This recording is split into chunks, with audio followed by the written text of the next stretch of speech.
All right. Hi, everyone. Okay, let's go ahead and get started. Just going to start off with our agenda. This is what we're going to talk about today. We'll do a brief introduction to our office and what exactly we do, where we are, when we're here. Then we're going to talk about some of the state benefits from the state of Texas that are offered for military-connected students. Then we'll move into the federal benefits, talk a little bit about priority registration, and then just some little tips and important things to know. So here we are, who, what, where, and when. We are the representatives for the veterans and their families here at Tarleton. We're really a support office. We are an information hub. So if you need help finding information about anything, even if it's not something that's within the Veteran Services area, we can help you find that information. And then we do process all of the VA benefits as well as the Hazelwood exemption and state benefits. We're located in room 126 of the Tarleton Center in Stephenville, and we also have a representative on the Fort Worth campus located on the 3rd floor in the Texan Hub. And we are here normal business hours, so Monday through Friday, 8 to 5, and appointments are not necessary for our office. You can walk in, you can call, you can shoot us an email. So any way you prefer to get a hold of us, have at it. Okay, here are the benefits that come from the state of Texas. You have the veterans benefits on one side and the dependents on the other side. Primarily, it's the Hazelwood exemption, and then veterans also have access to the National Guard reimbursement program. For Hazelwood, Hazelwood is something that is available to veterans that entered the service in Texas or were Texas residents at their time of entry into the service. And it is also available to veterans that joined the service within 1 year of graduating from a Texas high school. If for some reason you joined outside of the state of Texas, but it happened within that 1 year window, that is another way to be eligible for this exemption.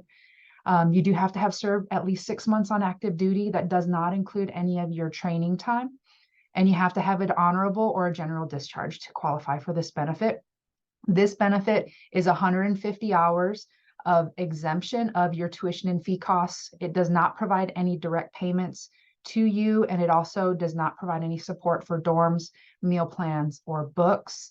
If you are eligible for the post 9/11 GI Bill at the 100% rate, you do have to fully exhaust that particular benefit before you can use Hazelwood. And you can transfer this to dependents. Dependents can use Hazelwood, and we'll talk about that in the next 2 slides.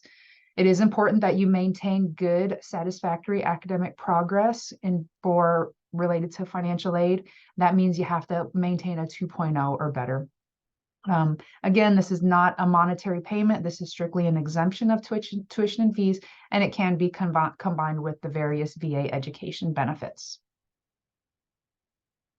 Hazelwood for dependents. So this is for dependents, the children only of veterans. So if a veteran decides that they do not want to use their exemption, or they don't want to use all of their exemption, but they do qualify for it, their children can use that exemption as long as that veteran is still residing here in the state of Texas, and as long as that child is 25 years old or younger on the first day of the semester that they want to use the exemption for.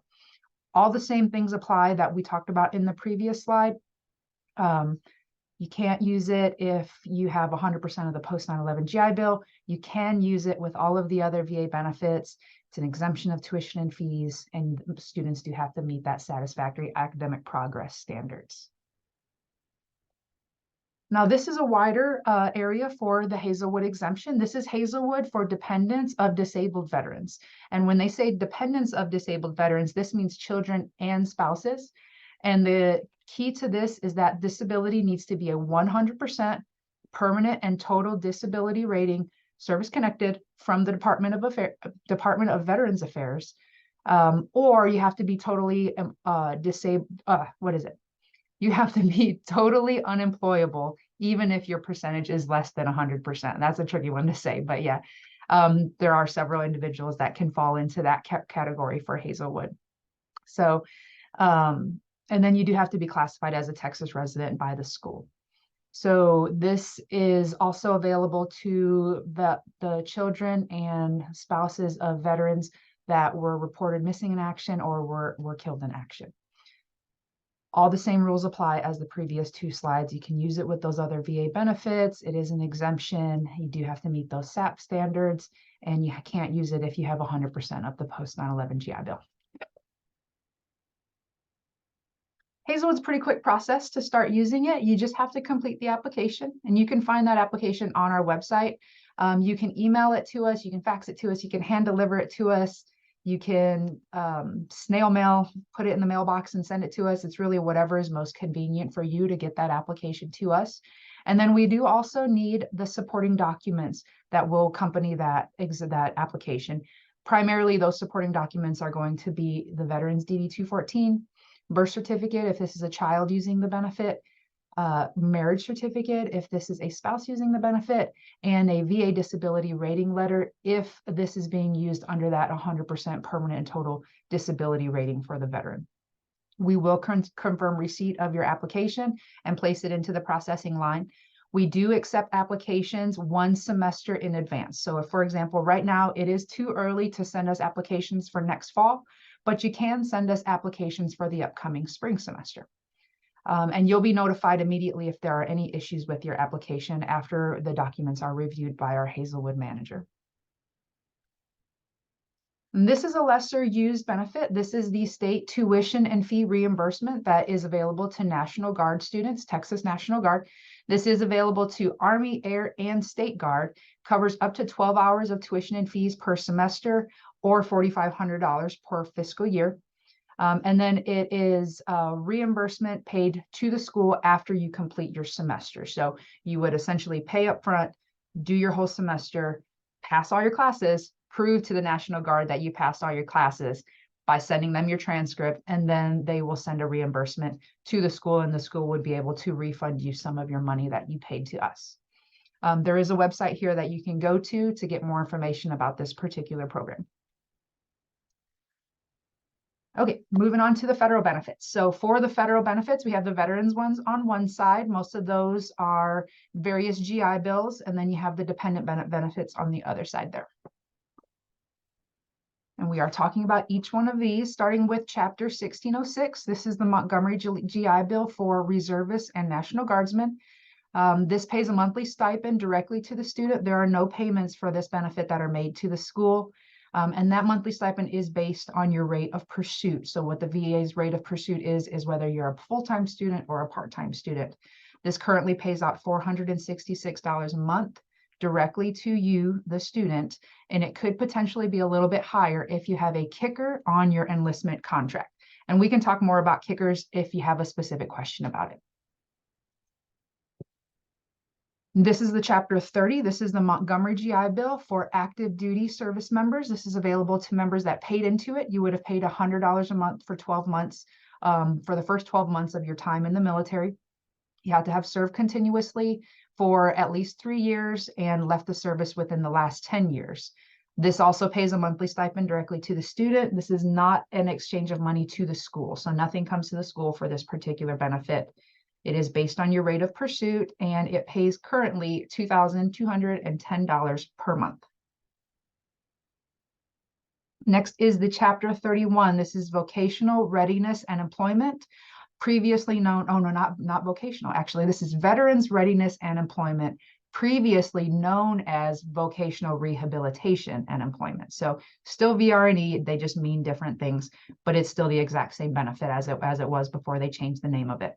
This is available to some veterans that are receiving VA disability compensation, and that eligibility is determined on a case-by-case basis by VA VRNE counselors. This particular benefit pays tuition and fees to the school, full tuition and fees. This does pay a monthly housing allowance directly to the student, and also pays for all the books and basic academic supplies for that student. So this is a very robust benefit, even more robust than the post 9/11 GI Bill. This monthly housing allowance is based on where you physically attend classes and your rate of pursuit, and also your method of instruction. So this is whether you're taking all online classes or at least one class face-to-face. This particular benefit is not one that everybody gets. So it's not like the post 9/11 GI Bill where you serve X amount of time, you get that honorable discharge, and then you automatically have that benefit. This is not like that. This is a particular benefit where you have to meet with a VA, VRNE counselor and discuss your vocational goals, and then they decide if this benefit is right for you. Now the Chapter 33, this is the big one, post 9/11 GI Bill. So this is available to most veterans that served at least 90 days of active duty and are currently serving on active duty and have left within the last 15 years. Well, actually, no, that 15 years has gone away. I will have to update this slide. So there is not a delimiting amount of time on this GI Bill anymore, unless you got out before 2015. So if you got out before 2015, you do still have that 15-year delimiting date. If you got out after 2015, you fall into the forever GI Bill section of this particular benefit, and you do not have that delimiting date anymore. So this is transferable to dependents of some service members, but that transfer does have to occur before you leave the service. If you've already left the service, it is too late to perform that transfer to a dependent, such as a spouse or a child. This pays tuition and fees to the school. This does pay a book stipend directly to the student. It's different from Chapter 31 that pays for all the books and supplies. This is a book stipend of approximately $41.67 per credit hour, up to 24 credit hours a year. And then this does also pay a monthly housing allowance directly to the student. That housing allowance is based on where you physically attend classes, your rate of pursuit, and whether your classes are online or face-to-face. The book stipend is based on the number of credit hours that you're enrolled in. And then all of these payments are influenced by your percentage. So if you served 90 days of active duty, you would fall into that 50% range. If you served 3 years on active duty, that gets you 100% of the post 9/11 GI Bill. And then anywhere in between that 90 days and 3 years will determine whether you get 60, 70, 80, or 90% of that GI Bill. Now, Chapter 35, Dependents Education Assistance. This is strictly for dependents. So where on that last slide, that Chapter 33 GI Bill, post 9/11 GI Bill could be transferred to dependents. So that slide was for both dependents and veterans. This particular slide is for dependents only. So this is for dependents of 100% permanently and totally disabled veterans, and also in totally unemployable veterans, similar to that one that we talked about with Hazelwood. VA determines eligibility for Chapter 35. The school does not determine that eligibility at all. So it's not available to the veteran themselves. This is a benefit that pays a monthly stipend directly to the student. There is no exchange of money to the university. That stipend right now is $1,488 per month. And then you do apply for this benefit with the VA. Here, we'll talk about it in one of the next slides on how to apply for these chapter benefits. So this is how you start applying. So you do go to the va.gov website, and the VA will process your application and mail you a certificate of eligibility. That certificate of eligibility will either come in the physical snail mail or it will be emailed to you. Make sure you hold on to that certificate of eligibility because my office does need a copy of it. You can email it to us, fax it, hand deliver it, put it in the mail, however you prefer to get it to us. If you are a Chapter 31, that is a VRNE student, your counselor will submit an authorization directly to us. So you will not have a certificate of eligibility. After we receive your certificate of eligibility, we will send you a request for VA certification form. That form is an internal form to our office. You can find it on our website, but you really can't do anything with it until after you're registered for classes. Once you send these items, we will confirm receipt and we will put them into our processing line, and you will be notified if there are any issues with your request. This is another lesser used benefit. This is federal tuition assistance. This is a benefit that comes from the Department of Defense. It's for currently serving National Guardsmen, reservists, and active duty service members. Covers up to 16 hours of tuition per semester, or up to 16 hours of tuition. And it shouldn't say per semester, it should actually say per fiscal year. So 16 hours or $4,000, whichever comes first, per fiscal year. These funds are paid directly to the school. However, they're not paid at the beginning of the semester. A lot of times these funds don't distribute out until towards the end of the semester or sometimes after the semester ends. You do have to register with your branch education portal and visit with a branch education counselor at your nearest military installation prior to using federal tuition assistance. Now, priority registration. So priority registration is granted to all veterans that attend Tarleton and all dependents that attend Tarleton that also use a VA education benefit. So that's going to be any of those chapter benefits that we discussed in the previous slides. And here's just a few important things to know.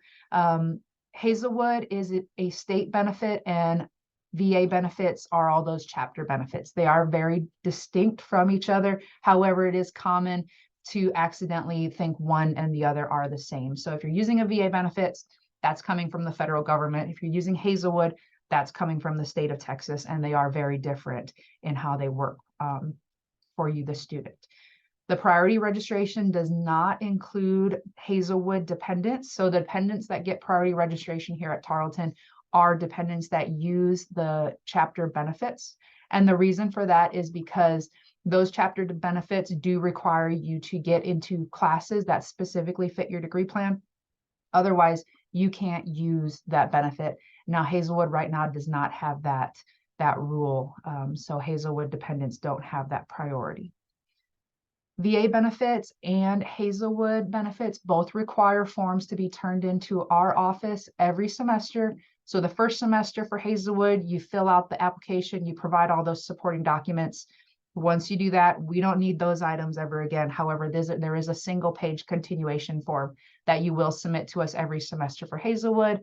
And then we have our request for VA certification form that you submit to us every semester for the VA benefits. These benefits can be used for any level of degree here at Tarleton. So associate, bachelor's, master's, doctorate, these benefits do encompass all of those levels of degree program. One thing that we do get a question about after we certify a student for VA benefits is why you, the student, would have a hold on your account. That hold is going to prevent you from changing your schedule without telling us first. It's very important because any changes that you make to your schedule can directly affect your VA certification. And then it is also important to remember that VA will only cover degree applicable classes, and we do have to confirm that every one of your classes fits your degree program every semester. Just a few more things to remember. So VA does have different definitions for full-time than the school has. So if the school might consider you a full-time student, but the VA might not. And those are going to be questions that you're going to want to ask our office directly if you're not sure if you're a full-time student in the eyes of the VA. You do not have to be a full-time student to use your benefits, but you might want to be to really maximize your benefits. So there's a big distinction between what's mandatory and what is just recommended. You can pursue minors and double majors here, and you can also pursue ROTC classes, even if those classes are not on your degree program. Those are okay for VA benefits. You do benefit from having at least one in-person class if you're using the post 9/11 GI Bill. Again, one in-person class is not mandatory to use the benefit, but it is recommended if you hope to get the most out of that particular benefit. We've already talked about the full-time schedule. When we email you anything for your benefits, we are going to email your university email account. It's very important that you get accustomed to checking that account. We already said in the last slide that any schedule changes that you make can directly influence your VA certification. So it's very important that you inform us of any changes you plan to make after you're certified for benefits. And then it's also important for budgeting purposes to remember that the VA pays in arrears. So a good example of that is your classes, if you're attending a fall semester, will begin around the third week of August. The VA will not begin to pay you until around the first week of September. So you're always paid for work that you've already done. The VA will never pay you for work that you're going to do. So you always get paid on the tail end of each month. Well, it actually ends up being the beginning of each month, but it's for the prior month. Okay, I know that was a lot of information. If you have any questions, feel free to rewatch the slideshow or take some screenshots, or just give us a call if you have any questions. And I think that is it. Thank you. Excuse me. I do have a couple of questions for you. Yeah. Is there a deadline that students have to apply by for these benefits? That is a great question. So for VA benefits, there really is no deadline for VA benefits. We can certify VA benefits as far back as 3 years. So there is not a deadline for VA benefits. Now, there is a recommended time to turn it in for VA benefits. We don't recommend you waiting till too close to the semester starting, because that is a very high volume processing time for us. And we won't be able to guarantee that your certification will be processed before the semester starts. We highly recommend that you send your forms to us at least 1 month before the start of the semester. However, that's not mandatory. We will process it no matter when you send it to us. Hazelwood is similar, but a tiny bit different. Hazelwood does have a hard deadline. However, it's a very generous deadline. So you can apply for the Hazelwood for any semester all the way up to the last day of that semester. Now, once you get past the last day of the semester, Hazelwood cannot be applied to that semester that just ended. However, we do not recommend you wait that long to submit your Hazelwood stuff to us. Very same with the processing for VA benefits. We have very high volume times of year. We definitely don't recommend you wait any longer than 1 month before the start of classes to send us your Hazelwood items. Awesome. And then is there anything that you would tell students coming in, any recommendations that you would give them to give like their best foot forward as far as their benefits with veteran services? My biggest recommendation is to contact our office as soon as you know you're going to be attending Tarleton, or even if you're just thinking about it. So the sooner you make yourself known to us, the sooner we can start providing services to you.